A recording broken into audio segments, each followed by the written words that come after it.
This poem is called All the Clocks Are Stayed by Travis Bickley. It's loosely based on the last scene of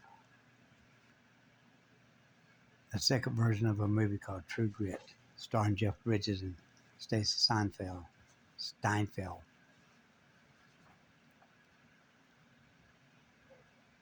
It's called All the Clocks Were Stayed. He was carrying her. She was in his arms. The sky was a night, black and filled with stars. Stars that jerked from here to there, from there to here. With every stumbling step the old man made.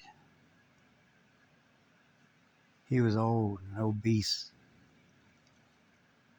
He was tested to the very last stride of his strength. And it was there that he and the young'un in his arms collapsed in a heap of weariness upon the frozen ground.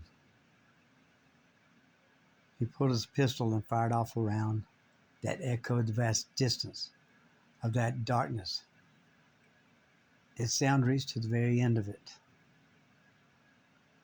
where a cabin with a lighted lamp in the window shone bright with that of the Holy Spirit. And an old store clerk grabbed a lantern, stepped in haste outside, and saw his need. As the clocks of this world stopped, the clerk soon came upon the sight. The old man was down and the snake-bit girl in the ground as well. After collecting the two of them back to the cabin, they raced, as still the clocks refused to circle.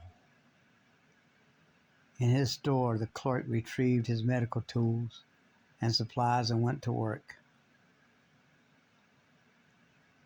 Come the light of day, all the clocks were released for duty once more.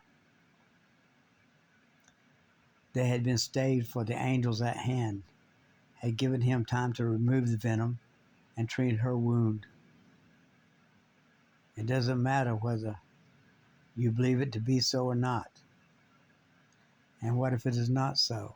Well, I'll assure you it is so. Somewhere. And that is what is most important in this world, where most things are seen, heard, touched, smelled, or tasted. But the most important of these things are those beyond these mentioned. The angels are always on duty, and the Comforter will hear you. He will see you and he will come to you, and he will give you rest. And all the clocks of this world will be stayed one more time, and for as long as are required.